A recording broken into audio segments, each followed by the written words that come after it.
Happy birthday to you. Double double cake কাটলো তার জন্য লং ভিডিওটা দেখতে হবে। কার জন্মদিন ছিল? ছোট পুত্রর। দ্বিতীয়বার মা ডাক শুনেছিলাম পয়লা বৈশাখের দিন। সেই ছোট্ট ছেলের বার্থডেটি সেলিব্রেট করলাম দুবার আমরা। মানে বাপের বাড়িতে ছিলাম আমরা চৈত্র মাসের সংক্রান্তির দিনে, মাস শেষের দিনে।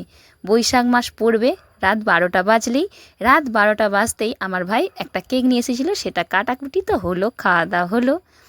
তারপর সকাল হতেই স্নান করে বেরিয়ে পড়েছি মা ছেলে পুজো দিতে যাওয়ার আগে সন্দেশ কিনে নিলাম মিষ্টির দোকান থেকে। তারপরে মায়ের কাছে পুজো দেবো। শীতলা মায়ের মন্দির অনেকবারই শেয়ার করেছি, এটা বাপের বাড়ির খুবই কাছে, আর আমরা এখানেই পুজো দিই।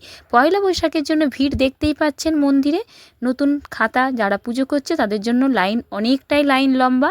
তবে আমরা জন্মদিনের দিনে বা অন্য কোনো কারণের জন্য পুজো যারা দিচ্ছে তাদের জন্য সাইড দিয়ে ব্যবস্থা করা আছে। ছেলে কিন্তু ধূপ মোমবাতি দেখিয়ে নমস্কার করে নিল। আর সবাই আশীর্বাদ করুন, এই দিনটা যেন আমার ছেলে প্রতি বছর পায়, সুস্থ সবল যেন পুরো বছরটা থাকে। তারপরে ওকে ঠাকুরের ফুলটা মাথায় ঠেকিয়ে সন্দেশটা খাইয়ে দিলাম। এইটা আমাদের দোকান ঘর। পুজো দিয়ে সে হাঁপিয়ে পড়েছে, তাই দোকান ঘরেই বসে পড়েছে পাখা চালিয়ে। আচ্ছা, এরপর বাড়ি ফিরে আসতে হবে, বাপের বাড়িতে থাকলে হবে না। বলছে আমি কিছু খাবো না। বাপের বাড়ি থেকে বেরিয়ে পড়লাম বাড়ির দিকে। এবারে বাড়িতে আসবো, রান্নাবান্না করব। 5 রকমের রান্নাবান্না করেছি, মাছের ঝোল, ভাজাভুজি সবই করে নিয়েছি। আমাদের পায়েসটা করতে নেই, কারণ আমাদের তো জন্মদিন নেই। আমরা জন্মদিনটা শখ করে তুলেছি, শ্বশুরবাড়িতে জন্মদিন নেই। বাপের বাড়িতে আছে, শ্বশুরবাড়িতে নেই নিয়মটা। তাই নতুন জামা কাপড় কখনোই পরাই না, ধুয়ে নিয়ে পরাই। আর পায়েস করি না। পায়েসটা পয়লা বৈশাখে না করে অন্য একদিন বৈশাখ মাসের মধ্যেই করে খাইয়ে দিই। আলু ভাজা, বেগুন ভাজা, পাঁপড় ভাজা, চাটনি, মাছের ডিম দিয়ে, আম দিয়ে, মাছের ঝোল, অনেক কিছুই হয়েছে।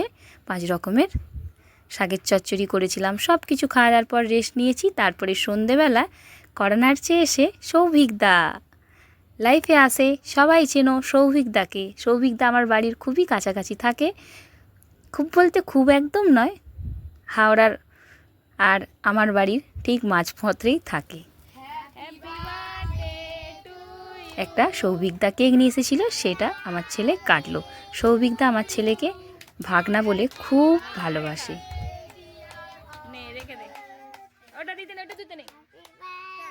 এবছর কোনো খাওয়া দাওয়ার ব্যবস্থা করিনি, কারণ আমার সেই আর্থিক অবস্থা এবছর নেই, তোমরা সবাই জানো।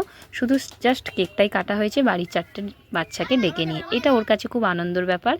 সৌভিকদার জন্য অসংখ্য ধন্যবাদ, বাড়িতে এসেছিল, থ্যাংক ইউ সৌভিকদা। আর কোন কোন বন্ধু এরকম সৌভিকদার মতন আমার বাড়িতে আসতে চাইছো, এই গরিব দিদির বাড়ি দেখা করতে চলে এসো। বাই। ভিডিওটা এখানের মতনই শেষ।